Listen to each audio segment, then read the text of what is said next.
তু নৰৰূপ ধৰি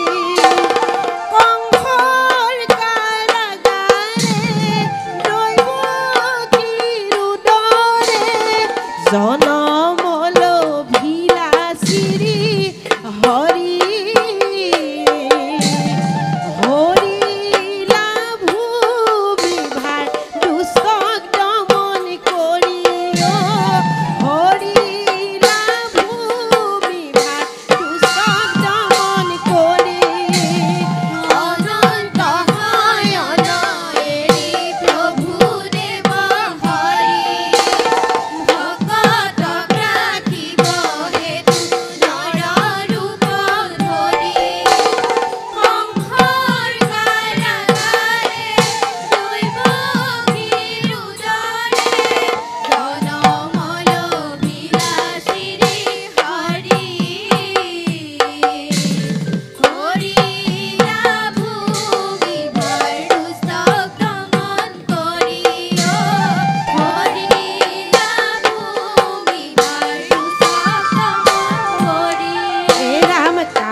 জন্ম হল আৰু কাৰাগাৰতে চতুৰ্ভুজ ৰূপ দেখালে। সেই সময়ত কিন্তু দৈৱকী কি কৰিলে, এজন ভকত হিচাপে প্ৰভু ভগৱন্তই নিজৰ যি স্বৰূপ সেয়া দেখালে আৰু আকাশবাণী কৰিলে যে আপোনা আপুনি বাট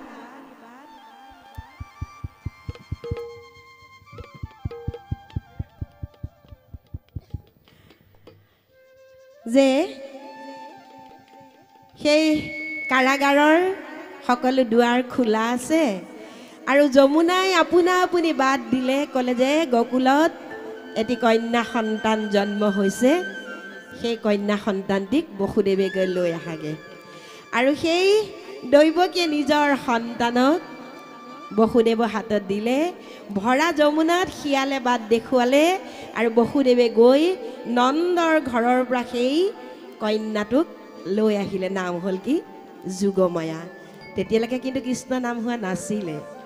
কাৰাগাৰত জন্ম লওঁতে কৃষ্ণ নাম হোৱা নাছিলে কৃষ্ণ নাম ক'ত দিলে গকুলত কোনে দিলে গৰ্গ ঋষিয়ে দিলে সেই প্ৰথা এতিয়াও আমাৰ আছে হয় নহয় আমাৰ এটা সন্তান যেতিয়া জন্ম হয় আমি কি কৰোঁ চুৱাওঁ নহয়নে গণকৰ ঘৰত চুৱাওঁ ক্ষণ গহ নক্ষত্ৰ কি হৈ আছে সেইটো জানো আৰু নামাকৰণ কৰোঁ ভাবক পৰম পুৰুষ প্ৰভু ভগৱানেও নিজে নৰ হিচাপে জন্ম লৈ এই নীতি নিয়মবোৰ দেখাই থৈ গ'ল কি কৰিলে হে ৰাম বসুদেৱে পঠাই আহিল গৰ্গ ঋষি গোপ্য কৰি জাত কৰ্ম কৰিলা হৰিষি হে ৰাম কহিলা নন্দৰ আগে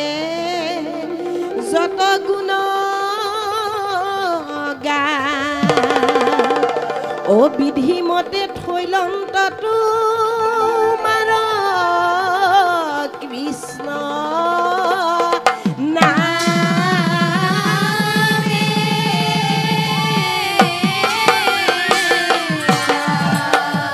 বিধিমতে থলে নামটো নহয় নে কাৰণ কৈছিলে নহয় ব্ৰহ্মাকটো কৈছিলে যে মই কৃষ্ণ নাম লৈ কি কৰিম নৰ হিচাপে মই জন্ম ল'ম সেই বসুদেৱে পঠাই লৈ আহিল গৰ্গ ঋষি গোপ্য কৰি জাতকৰ্ম কৰিলা হৰিষি কহিলা নন্দৰ আগে জাত গুণ গাম বিধিমতে থৈলন্ত তোমাৰ কৃষ্ণ নাম তাৰ পাছত কি হ'ল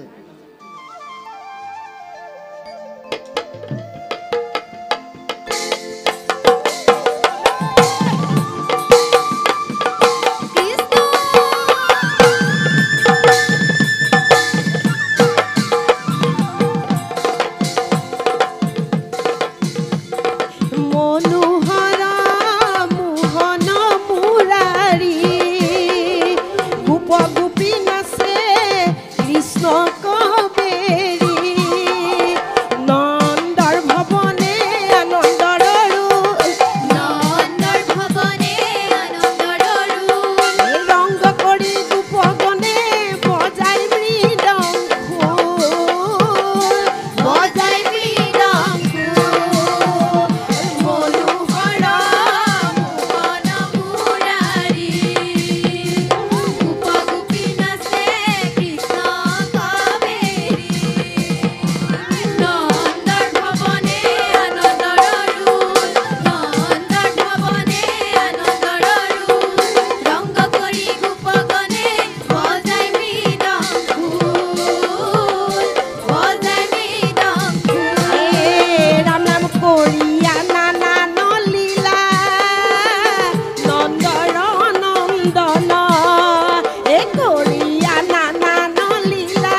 ভকতৰ প্ৰাণ ধন মুকুন্দ মুৰাৰী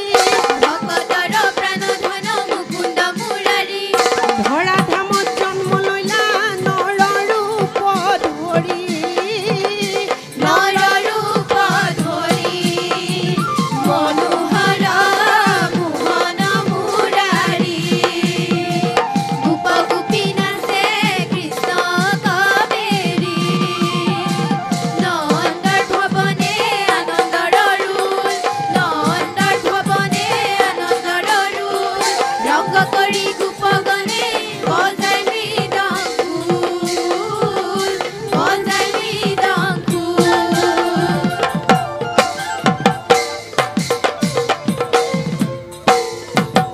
কৃষ্ণ হে ৰাম কৃষ্ণ নাম লৈলা তুমি গোকুল ভৱনে হে গোকুল ভৱনে হে তোমাৰ সংগে ৰংগ কৰে গোপ গোপী গণে হে কৃষ্ণ নাম লৈলা তুমি গোকুল ভৱনে হে গোকুল ভৱনে হে তোমাৰ সংগে ৰং কৰে গোপ গোপী গণে হে অঘাসুৰ বকাসুৰ যত অসুৰক বধিলা অঘাসুৰ বকাসুৰ যত অসুৰক বধিলা গোবৰ্ধন ধৰি তুমি গোকুলক ৰাখিলা হে কৃষ্ণ নাম লৈলা তুমি গোকুল ভৱনে হে গোকুল ভৱনে হে তোমাৰ সংগে ৰং কৰে গোপ গোপী গণে হে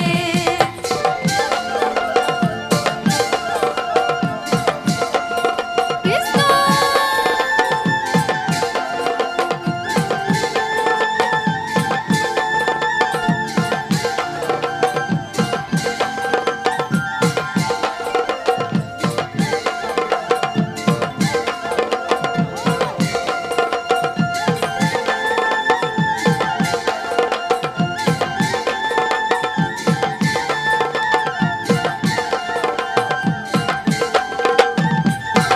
হে ৰাম যশোদাৰ প্ৰাণ ধন ৰাধাৰ ৰমন যশোদাৰ প্ৰাণ ধন ৰাধাৰ ৰমন ৰাস কৰি পবিত্ৰ কৰিলে বৃন্দাবনকে কৃষ্ণ নাম লৈলা তুমি গোকুল ভৱনে হে গোকুল ভৱনে হে কংসক বধিবে কানাই মথুৰাক যায় মুখে মনোহৰ হাকি মুৰুলি বজায় কংসক বধিবে কানাই মথুৰাক যায় মুখে মনোহৰ হাকি মুৰুলি বজায় কংসক বধিবে কানাই মথুৰাক যায় মুখে মনোহৰ হাকি মুৰুলি বজায় কংসক বধিবে কানাই মথুৰাক যায় মুখে মনোহৰ হাকি মুৰুলি বজায় কংসক যেতিয়া বধ কৰিবলৈ গৈছিলে তেতিয়া কংস ৰজাৰ যি দাসী নাম আছিলে শৈৰিন্ধি আৰু কংসৰ ৰাজসভালৈ কৃষ্ণ যোৱাৰ লগে লগে সেই শৈৰিন্ধিয়ে কি কৰিছিলে চন্দনৰ ফুট পিন্ধাইছিলে ৰাস পাতে নাই ইয়াতে ৰাস চাইছেনে বাৰু কংসবধ হয়নে তাতে এগৰাকী কুজি বুঢ়ী ওলায় ন যেতিয়া কৃষ্ণ কংসৰ ৰাজসভালৈ যায় তেতিয়া সেই কুজিগৰাকীয়ে কি কৰে কৃষ্ণক চন্দন পিন্ধায় মানে মথুৰালৈ আহিছা তোমাক মই স্বাগতম জনাইছোঁ কিন্তু তেওঁৰ নাম আছিলে শৈৰিন্ধি তেওঁ সেই ত্ৰেতা যুগত সুপৰ্ণখা আছিলে গম পায়নে আৰু ৰামক স্বামী হিচাপে বৰণ কৰিবলৈ বিচাৰিছিলে নোৱাৰিলে আৰু সেই তেতিয়াৰ পৰা তেওঁ তপস্যা কৰিছিলে আৰু পাছৰ সেই দ্বাপৰ যুগৰ শেষত তেওঁ শৈৰিন্ধি নামেৰে থাকিলে আৰু কৃষ্ণ ৰূপে জন্ম লৈ তেওঁ সেই মনোকামনা পূৰ্ণ কৰিলে আৰু যেতিয়াই কৃষ্ণই সেই কুজি বুঢ়ীক চুই দিলে তেওঁ কুজি গুচি 16 বছৰীয়া গাভৰু হৈ পৰিছিলে আৰু কৃষ্ণই সেই কথা মতেই তেওঁৰ লগত প্ৰেম কেলি কৰিছিলে মানে ভকতৰ যি মনোবাঞ্ছা আছিলে সেয়া কিন্তু ভগৱন্তই পূৰণ কৰিছিলে এই ৰাম ৰাম পিন্ধাইলে চন্দন ফুট কুপুজাখা দৰি কুজি গুচি ভৈল তাই পৰমা সুন্দৰী কংস বধিবে কানাই মথুৰা যায় মুখে মনোহৰ হাতী মুৰুৰি বজায় ৰাম দুষ্টমতি পাপিষ্ঠ মহাদাম্ভিক কংস নিজ হস্তে বধিলন্ত নিজে শেষ কংস বধিবে কানাই মথুৰা যায় মুখে মনোহৰ হাতী মুৰুৰি বজায় ও হৰি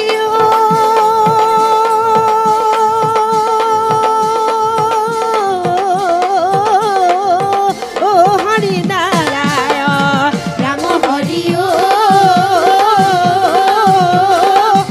হৰি ৰাম নাৰায়ণ কৃষ্ণ আমাৰ পৰম বান্ধৱ মাধৱ হৰিকে কৃষ্ণ আমাৰ পৰম বান্ধৱ মাধৱ হৰি হে কৃষ্ণ আমাৰ পৰম বান্ধৱ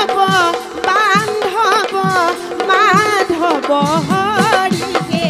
কৃষ্ণ আমাৰ পৰম বান্ধৱ মাধৱ হৰি হে কৃষ্ণ শৰণ কৃষ্ণ আমাৰ পৰম বান্ধৱ মাধৱ হৰি হে বৈষ্ণৱ কৃষ্ণ আমাৰ পৰম বান্ধৱ মাধৱ হৰি হে